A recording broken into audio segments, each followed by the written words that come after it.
Assembly బాత్రూంలో అరవ వికృత చేష్టలు, రెస్ట్ రూమ్ నుంచి మహిళకు వీడియో కాల్, ప్రైవేట్ ఇవన్నీ చెప్పాలంటే కూడా అసహ్యంగా ఉంది. అయితే దీనిపై ప్రభుత్వం స్పందించకపోవడంపై ఆవేదనలో బాధితురాలు. అయ్యన్న పాత్రుడు గారు ఈ అంశం గురించి మాట్లాడినట్లేరు, కానీ మరి ఆయన అసెంబ్లీకి ఏది అవమానం ఏది కాదు, సరే గవర్నర్ గారికి నిరసన చెప్పడం మీద ఆయన కొంచెం అభ్యంతరకరంగా చెప్పారు. ఎప్పుడు గతంలో అసలు టీడీపీ వాళ్ళు ఎప్పుడు అట్లా చేయనట్లుగా. మరి ఏది అవమానకరం ఏది కాదు శేఖర్ గారు? సార్ ఏది అవమానకరం అంటే అసెంబ్లీని కీచక సభలా మారుస్తున్నారు సార్, బూత్ సభలా మారుస్తా ఉన్నారు. అట్లా అనమాట, అట్లా అనొద్దు. ఒకళ్ళు చేసినంత మాత్రం మొత్తం శాసనసభను అంతటినీ మనం అనకూడదు కూడా, అట్లా అది తప్పది సార్. నేను వాళ్ళనట్లేదు సార్, మార్చిన వ్యక్తి గురించి మాట్లాడుతున్నాను సార్. ఓకే, అరవత్తేదులు అనే వ్యక్తి శాసనసభను ఏమనుకున్నారు సార్? శాసనసభలో చర్చించాల్సిన అంశం ఏంటి సార్? అక్కడ కూర్చొని చంద్రబాబు గారు ఎలా ఉన్నారో చూడు, బేబీ బేబీ బేబీ ఏంటి సార్ ఇది? దుర్మార్గం. కర్ణాటకలో ఈ ఉదంతం జరిగితే వెంటనే సస్పెండ్ చేసి పడేశారు సార్. ఒకసారి ముగ్గురు బీజేపీ ఎమ్మెల్యేలు అనుకుంటా అప్పుడు, పైగా సస్పెండ్ చేసి పడేశారు సార్ బీజేపీ ఎమ్మెల్యేలు. అవును, మరి ఇక్కడ ఏంటి అరవ శ్రీధర్ గారిని ఎందుకని వెనక్కి వేసుకొస్తున్నారు?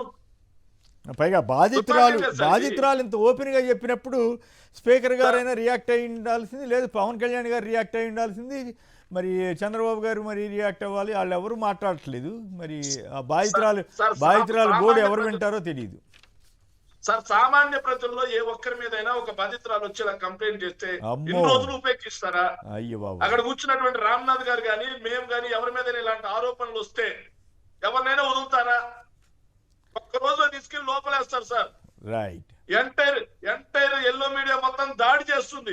ఇది కరెక్ట్. ఎంటైర్ ఐటీడీపీ మొత్తం దాడి చేస్తుంది. అవును, మరి అతన్ని ఎల్లో మీడియా వెనకేసుకొస్తుంది, స్పీకర్ గారు వెనకేసుకొస్తారు, పవన్ కళ్యాణ్ గారు వెనకేసుకొస్తారు, మళ్ళీ అతన్ని తీసుకొచ్చి అసెంబ్లీలో కూర్చోబెట్టాలని చూస్తారు.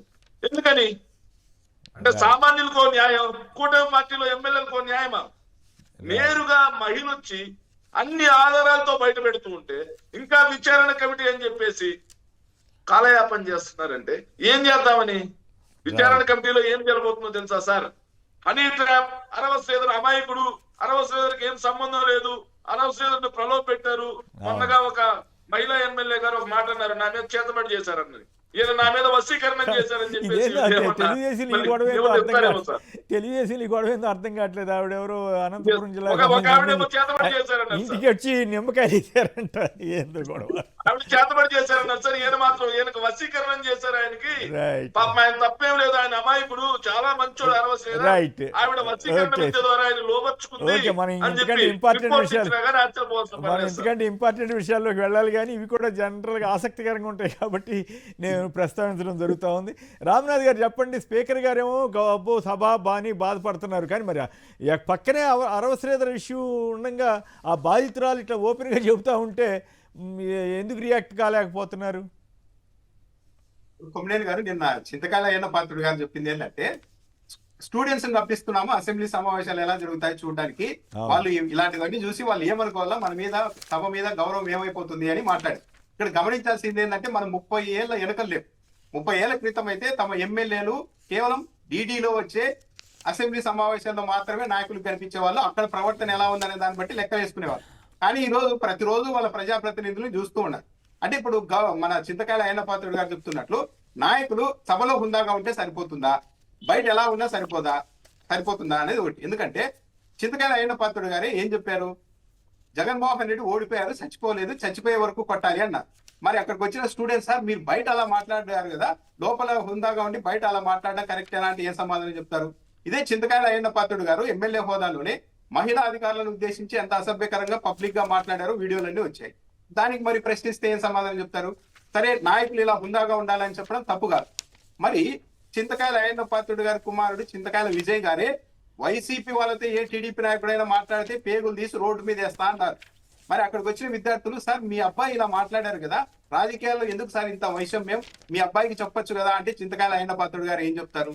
చింతకాయల అయ్యన్న పాత్రుడు గారే ఆ చైర్ మీద కూర్చొని ఒక మాజీ ముఖ్యమంత్రిని పట్టుకొని అవాకులు చవాకులు పేలుతున్నారు, అతడి వైఖరే అంతా బెదిరిస్తున్నారు అంటే రకరకాలుగా అనుచిత పదాలతో ఒక స్టేట్మెంట్ గత సభలో ఇచ్చారు.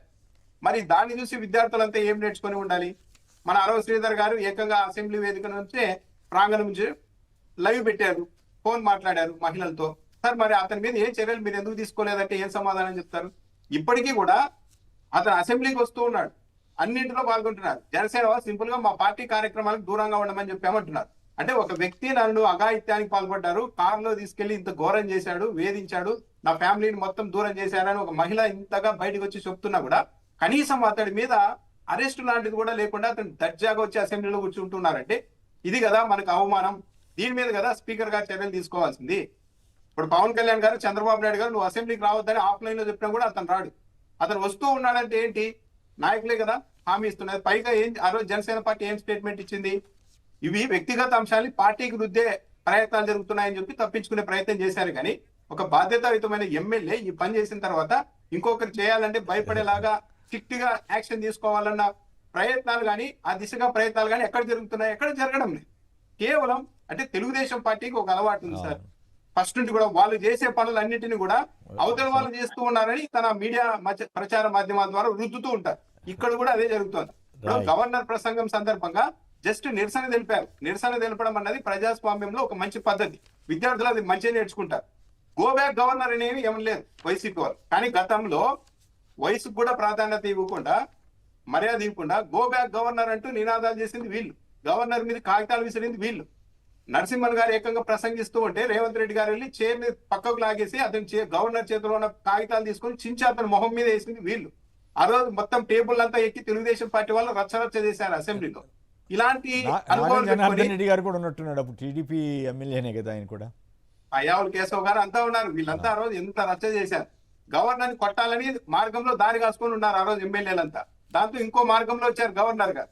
ఇంత ట్రాక్ రికార్డ్ పెట్టుకొని వీళ్ళు సింపుల్ గా గవర్నర్ ప్రసంగం నిరసన తెలిపారు. దానికి అసలు ఏమనుకోవాలా, ఈ సభ ఏమైపోవాలని ఆవేదన చెందుతున్నారంటే డబుల్ స్టాండ్. స్పీకర్ గారు ఆలోచించాలి ఏం జరిగింది అన్నది కొద్దిగా. రైట్. ఎప్పుడప్పుడే కాబట్టి ఇప్పుడు గత చరిత్ర ఎవరు అందరూ మర్చిపోయి ఉంటారు అనుకుంటారు కదా సహజంగానే. కుక్కల్ని లెక్క పెట్టండి, సచివాలయ ఉద్యోగులకు కొత్త టాస్క్ ఇచ్చారట. ఇదో తమాషాగా ఉంది. పార్వతీపురం మున్సిపాలిటీలో వీధి కుక్కలు ఎన్ని ఉన్నాయో లెక్క పెట్టాలని సచివాలయంలోని శానిటరీ ఇన్స్పెక్టర్లకు మున్సిపల్ ఉన్నతాధికారులు కొత్త టాస్క్ ఇచ్చారట. సచివాలయం పదం తొలగించి స్వర్ణ వార్డుగా నామకరణం చేశారట. సంక్షిప్తంగా దీని మీద కూడా మాట్లాడతారా శేఖర్ గారు? బ్రేక్ కూడా తీసుకున్న తర్వాత ఈ నెయ్యి డొంక గురించి వెళదాం. చంద్రబాబు నాయుడు గారు అనే ఒక వ్యక్తి 17 సంవత్సరాల్లో ఆయన ప్రత్యేకంగా సృష్టించినటువంటి వ్యవస్థ ఒక్కట్లేదు సార్, ఒక్క రీఫార్మ్ కూడా తీసుకురాలేదు సార్. కానీ జగన్మోహన్ రెడ్డి గారు ఎంతో ప్రతిష్టాత్మకంగా తీసుకొచ్చినటువంటి సచివాలయ వ్యవస్థ మీద మొదటి రోజు నుంచి విషయం చెప్పడం ఆనవాయితీగా మారింది సార్. కానీ ఈ రోజు వాటికి పేర్లు మార్చుకుంటున్నారు సార్. జగన్మోహన్ రెడ్డి గారి పేరు ఎక్కడా వినిపించకూడదు. సచివాలయం అనగానే జగన్మోహన్ రెడ్డి గారు గుర్తొస్తారు కాబట్టి వాటిని స్వర్ణ వార్డుగా మారుస్తా ఉన్నారు సార్. ఇంకో విషయం ఏంటంటే సచివాలయ ఉద్యోగుల మీద చంద్రబాబు నాయుడు గారికి మొదటి నుంచి చిన్న చూపేశారు. వెనక మొన్న శ్రీశైలంలో జరుగుతున్న శ్రీశైలంలో ఉత్సవాల సందర్భంగా టాయిలెట్ల దగ్గర, పిండ ప్రధానాల దగ్గర సచివాలయానికి సంబంధించినటువంటి ఎంప్లాయీస్ ని షిఫ్ట్ల వారీగా తెల్లవారుజామున 3:30 నుంచి నైట్ 10:30 వరకు షిఫ్ట్ల వారీగా కాపలా పెట్టినటువంటి పరిస్థితి సార్. ఈ రోజైతే గ్రామంలో ఎన్ని కుక్కలు ఉన్నాయని చెప్పేసి, ఎంత దుర్మార్గం ఇది. కుక్కల్ని లెక్క పెట్టడం కోసం గ్రామ సచివాలయ ఎంప్లాయీసా? ఒకవైపు ఏమో ఉద్యోగులకి అధికారంలోకి వచ్చిన తర్వాత ఐఆర్ ఇవ్వలేదు, పిఆర్సీ కమిషన్ ఇవ్వలేదు, డిఏలు పెండింగ్ ఉన్నాయి, జీతాలు కూడా నెల సరిగ్గా వచ్చే పరిస్థితి లేదు. ఇలాంటి పరిస్థితుల్లో ఉద్యోగులందరూ కూడా రాష్ట్రంలో ఇదే కాకుండా సచివాలయ ఉద్యోగుల మీద వీళ్ళు పెట్టినటువంటి వర్క్ ప్రెజర్ వల్ల ఈ మధ్య కాలంలో కూడా ఒక సచివాలయ ఉద్యోగి చనిపోయారు సార్, వర్క్ ప్రెజర్ పెరిగింది అని చెప్పేసి.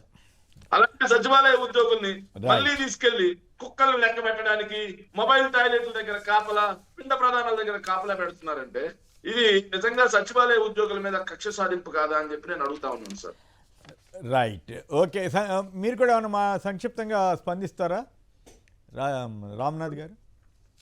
గోవింద్ గారు, ఇప్పుడు సచివాలయ వ్యవస్థని నీరు కార్చే ప్రయత్నం అయితే ప్రభుత్వం చేస్తోందనే చాలా క్లియర్ గా అర్థమవుతుంది. అంటే వాళ్ళని ఒక విధంగా అవమానించేలాగా, అంటే జగన్మోహన్ రెడ్డి తెచ్చిన వ్యవస్థ కాబట్టి తొలి నుంచి కూడా గ్రామ సచివాలయ వ్యవస్థ మీద తెలుగుదేశం పార్టీకి చిన్న చూపే ఉంది.